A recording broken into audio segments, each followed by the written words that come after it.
하나님께서 우리에게 주시는 말씀은 창세기 50장 15절에서 21절까지의 말씀입니다.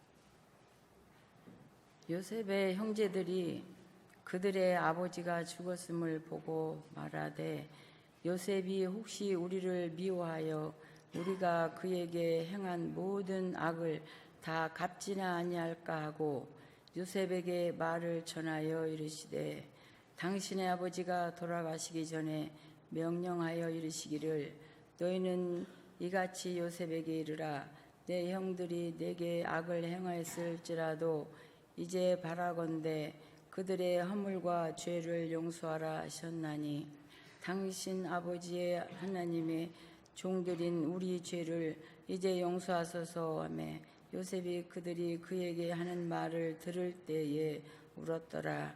그의 형들이 또 친히 와서 요셉의 앞에 엎드려 이르되 우리는 당신의 종들이다. 요셉이 그들에게 이르되 두려워하지 마소서 내가 하나님을 대신하리이까 당신들은 나를 해하려 하였으나 하나님은 그것을 손으로 바꾸사 오늘과 같이 많은 백성의 생명을 구원하게 하시려 하셨나니 당신들은 두려워하지 마소서 내가 당신들과 당신들의 자녀를 기르리이다 하고 그들을 간곡한 말로 위로하였더라. 아멘. 폭풍 속의 가정이라는 책이 있습니다. 폭풍 속의 가정. 좀 앞에 이제 붙은 명시까지 같이 말씀을 드리면요. 하나님과 동행하는 폭풍 속의 가정이라는 제목의 책입니다. 러셀 모어라고 하는 분이 지은 책인데요. 이분이 가정을 생각할 때 자신이 자라온 가정은 폭풍 속에 있는 가정과 같다. 그런 이미지가 떠오른다라고 이야기를 합니다. 그러면 이분이 가정에 어떤 특별한 어떤 사연이 많이 있느냐? 그렇지는 않습니다. 그렇지는 않은데 가정을 생각하면 꼭 폭풍 속에 그 가정, 집이 떠 있는 것처럼 그런 이미지가 생각이 난다. 그런 이야기를 합니다. 이제 추석이 얼마 안 남았죠. 우리나라의 추석 같은 명절은 아마 미국에서는 크리스마스나 추수감사절 그 정도가 될 텐데요. 러셀 모어가 그런 이야기를 합니다.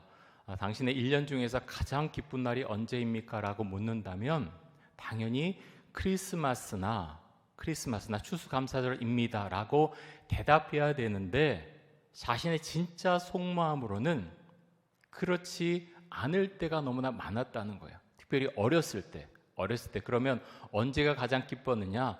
할로윈 데이가 더 기뻤다라고 그렇게 이야기를 합니다. 여러분 우리는 할로윈 데이를 하지 않아서 잘 모르죠.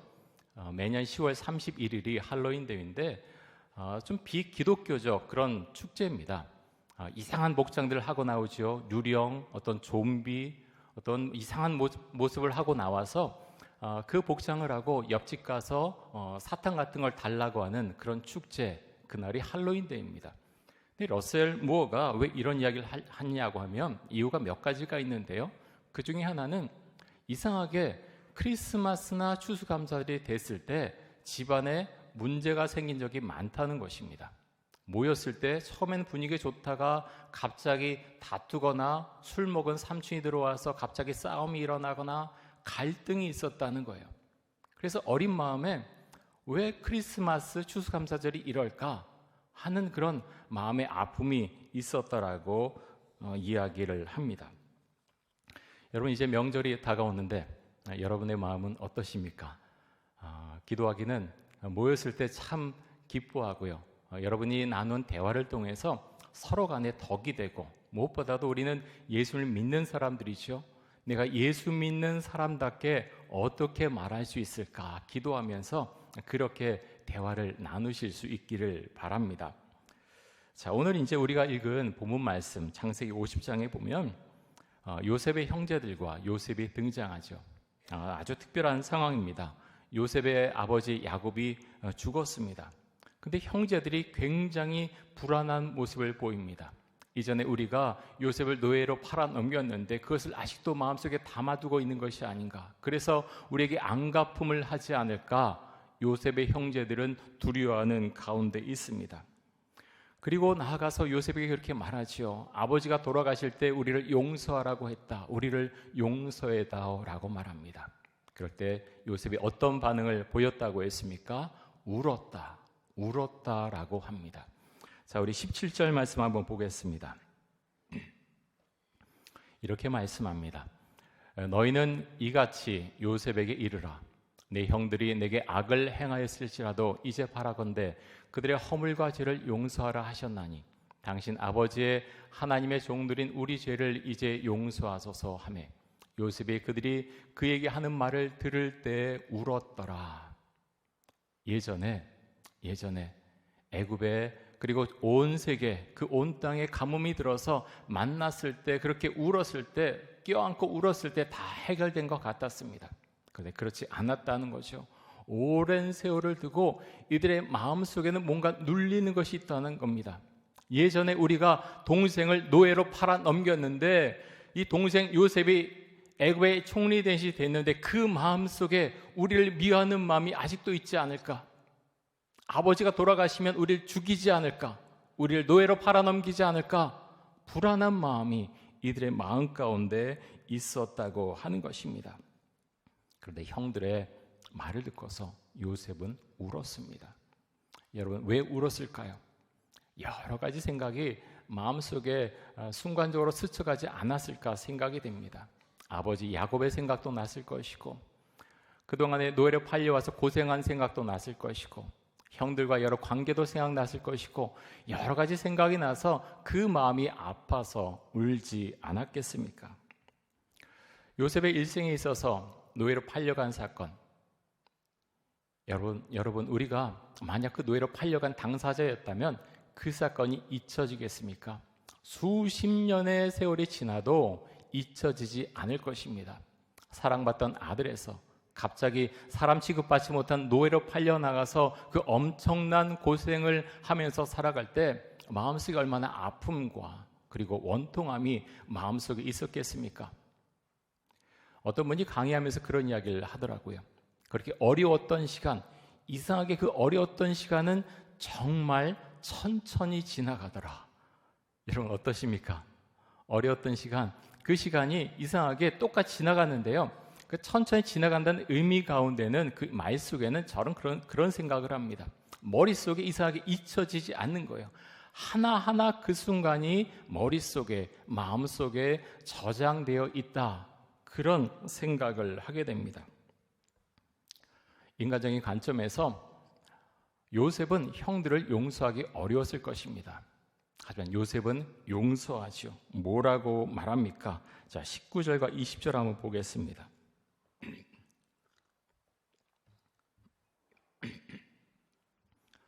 제가 읽겠습니다.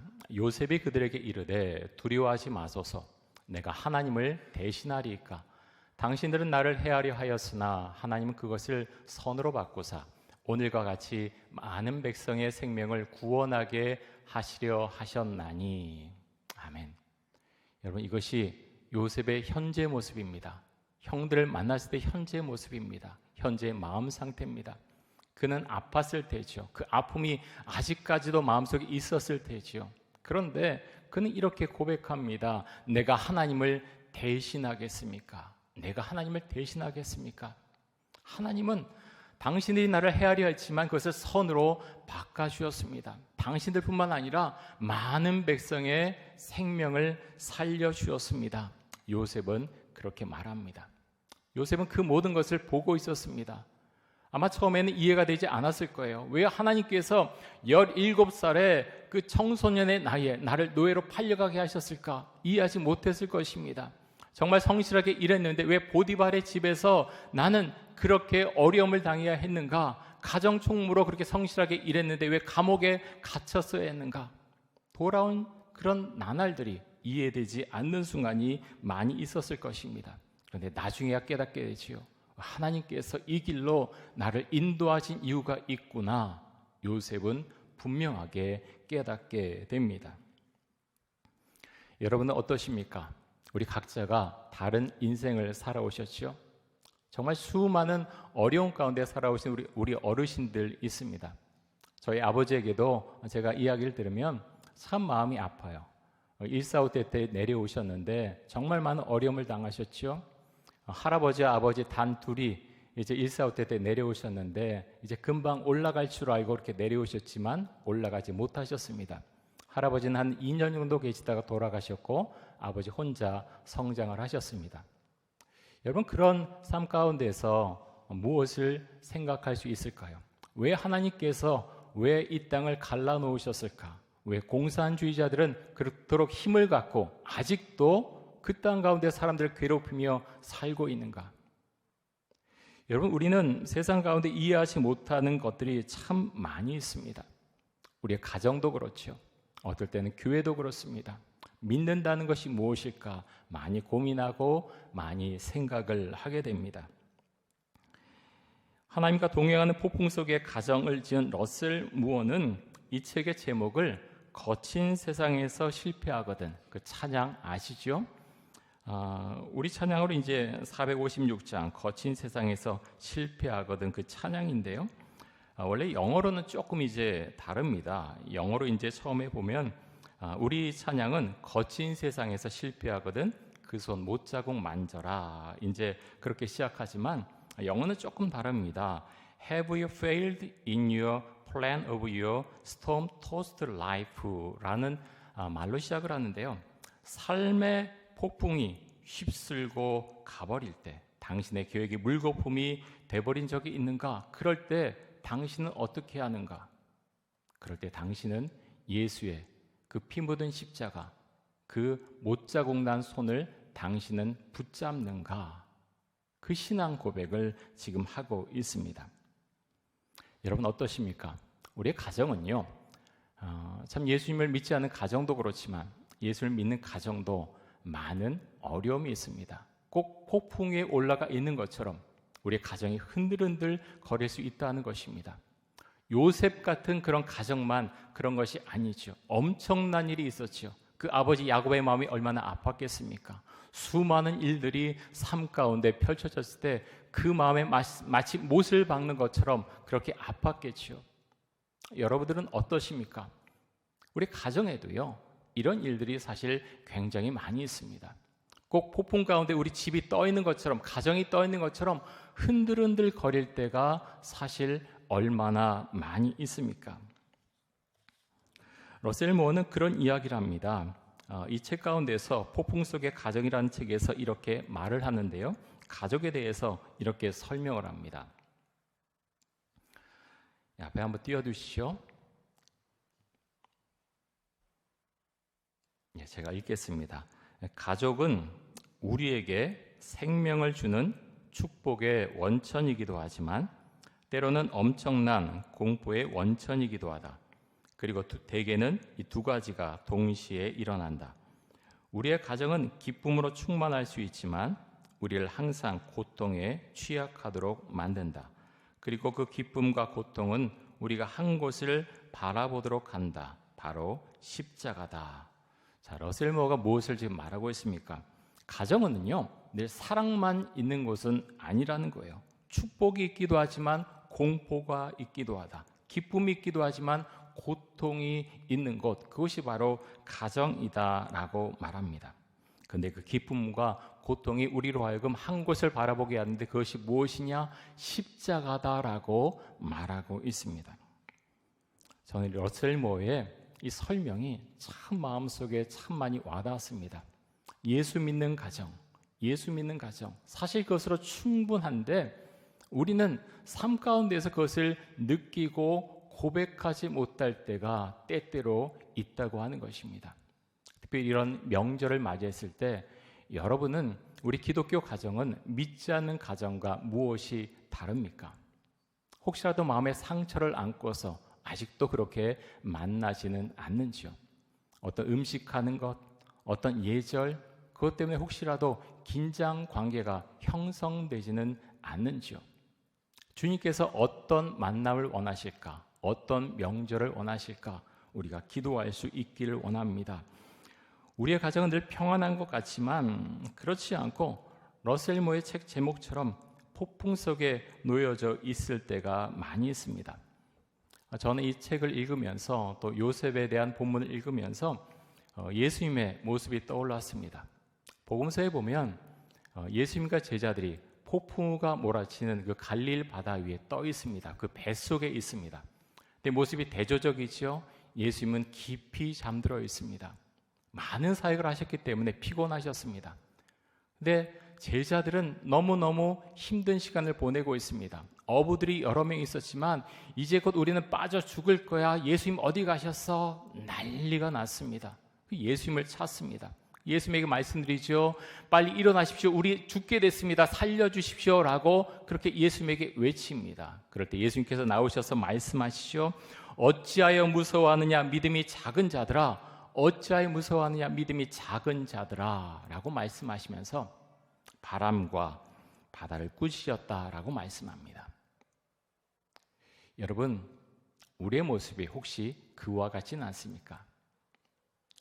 폭풍 가운데 그 폭풍 속에 우리 가정이 떠 있어서 언제나 불안한 마음을 가지고 우리가 혹시 살아가고 있지는 않습니까? 요셉은 너무나도 힘든 그런 삶이었지만 그는 하나님을 받아들였습니다.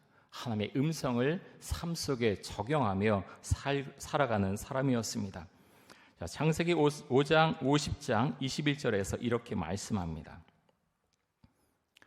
당신들은 두려워하지 마소서. 내가 당신들과 당신들의 자녀를 기르리이다 하고 그들을 간곡한 말로 위로하였더라.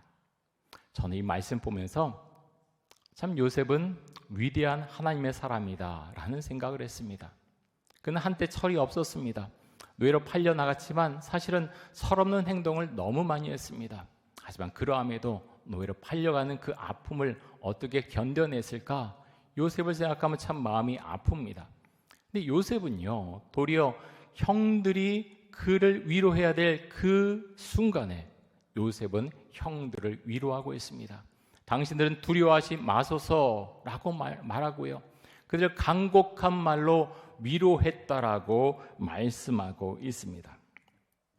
여러분, 우리는 가족들 간에 어떤 대화를 나누고 있습니까? 어려움이 어느 가정이나 조금씩은 다 있는데 여러분의 대화는 어떻습니까? 서로를 찌르는 그런 대화를 혹시 나누지는 않으십니까? 요셉을 보면서 여러분 어떤 생각을 하십니까? 저는 그런 생각합니다. 그가 하나님을 알아가면 알아갈수록 마음이 넓어져 가는구나. 그 아픔을 다 끌어안을 수 있는 그 넓이만큼, 그 깊이만큼 믿음을 가지게 되었구나 하는 생각을 하게 됩니다. 1968년에 멕시코 시티에서 올림픽이 열렸습니다. 그때 그 대회에서 아주 유명한 한 사람이 탄생을 했는데요. 밥 비먼이라고 하는 사람입니다. 이 사람은 원래 금메달을 딸 만한 그런 사람이 아니었습니다. 멀리 뛰기를 하는데 결선에 오를 정도의 실력은 되었지만 결코 메달권에 들어갈 수 있는 사람이 아니었다고 합니다. 그런데 그가 엄청난 기록을 세우면서 금메달을 획득하게 됩니다. 그가 그때 낸 기록이 8m 90cm인데 이 8m 90cm는 무려 23년 동안 깨어지지 않은 기록이 되었다고 합니다. 그런데 그가 어떻게 이런 기록을 낼 수 있었을까요? 그는 그 멀리뛰기 출발선에 뛰기 전에 너무 떨었습니다. 너무 두려워했습니다. 발이 떨어지지 않았습니다. 그런데 그의 동료인 금메달을 딸 수 있는 유력한 그런 후보에 올라와 있는 랄프 보스턴이라고 하는 사람이 와서 이런 이야기를 했다고 합니다. 망설이지 말고 공중으로 최대한 빨리 뛰어올라. 지금 너의 다리는 그 어느 때보다 강하고 이 순간 너의 몸은 깃털처럼 가벼우며 너의 마음엔 날개가 달려있어. 비먼, 그것을 이용해 지금 힘껏 날아오르라고. 짧은 순간이지만 비먼에게는 이것이 엄청난 격려의 메시지로 들렸던 거죠. 그리고 그 말을 믿고서 격려의 말에 힘입어서 뛰어갔을 때 이전에 세워보지 못한 그 엄청난 기록을 세웠습니다. 여러분, 우리 가정에선 어떤 대화가 이루어지고 있습니까? 우리 목장교회에서는 어떤 대화가 서로 나누어지고 있습니까? 여러분, 우리가 이런 말들을 우리가 배울 수 있기 원합니다. 요셉이 어떤 믿음 가운데서 그런 말을 형들에게 할 수 있었는가? 우리가 묵상하고 생각하고 이런 대화를 우리도 할 수 있기를 원합니다. 사랑하는 성도 여러분, 이제 추석 연휴가 얼마 남지 않았습니다. 각자가 다른 상황 가운데 있습니다. 어떤 분들은 가족들을 만날 그런 기쁨 가운데서 시간을 보낼 것이고, 어떤 분들은 이 많은 음식을 어떻게 하나 걱정하는 분도 계실 것이고, 어떤 분들은 만나고 싶지만 가족들을 만날 상황이 안 돼서 어려워하는 분들도 계실 것이고, 만나고 싶지만 일을 계속해야 돼서 그 시간을 즐기지 못하는 분들도 계실 것입니다. 여러 상황 가운데 저희들이 놓여져 있습니다. 사랑하는 성도 여러분, 추석 연휴 기간 마음만은 평안하시기 바랍니다. 여러 시간들을, 여러 모임들을 여러분이 갖겠지만 그 가운데서 주님께 주신 평안을 마음속에 담고서 무엇보다도 예수 그리스도의 십자가가 우리 가정을 주장할 수 있도록 그렇게 기도하시기 바랍니다. 자녀가 가장 앞서 나갈 때, 부모가 가장 존귀한 자가 되어갈 때 기독교의 가정은 계속해서 폭풍 가운데서 흔들리며 잘못하면 침몰해 나갈 수도 있습니다. 우리 어떻게 침몰하지 않고 우리가 운항을 할 수 있습니까? 그 운항할 수 있는 가장 중요한 포인트는요, 우리가 예수 그리스도의 십자가를 바라볼 때, 예수님께서 가장 중요한 우리 삶의 우선순위가 될 때, 우리 가정보다도 더 앞서가는 우선순위가 될 때 우리는 우리의 인생을 주님께 맡기면서, 우리 가정을 주님께 맡기면서 우리는 그 길을 항해할 수 있을 것입니다. 사랑하는 성도 여러분, 주의 은혜 가운데 늘 충만한 은혜 가운데 사실 수 있기를 바랍니다. 그리스도의 십자가의 은혜가 우리의 삶을 인도해 주시고 우리의 가정을 지켜주시고 또 우리 교회를 지켜주실 것입니다. 우리 함께 기도하겠습니다. 이 시간 기도할 때 하나님의 경륜 가운데서 우리의 삶을 맡겨드리고 살아갈 수 있도록 하여 주옵소서. 요셉 같은 신앙을 주시고 우리의 가정이 그리스도의 십자가를 바라보면서 살아갈 수 있도록 하여 주옵소서. 우리 함께 기도하겠습니다. 주님, 감사합니다. 부족한 사람이 말씀을 전했습니다. 기도하기는 우리 성도님들 하나님의 은혜 가운데 머물 수 있기 원합니다. 우리 가정은 겉으로 볼 때 아무 문제가 없지만 그 속사람으로 들어갔을 때 많은 문제가 있고 마치 폭풍 가운데 흔들리는 배처럼 그렇게 흔들릴 때가 얼마나 많이 있는지 모릅니다. 주님께서 우리 가정의 인도자가 되어 주셔서 폭풍을 잠잠케 해주시고 우리가 믿음을 고백하며 믿음의 길을 걸어가는 우리 가정들이 될 수 있기 원합니다. 주의 역사하시고 그 길을 인도하여 주옵소서.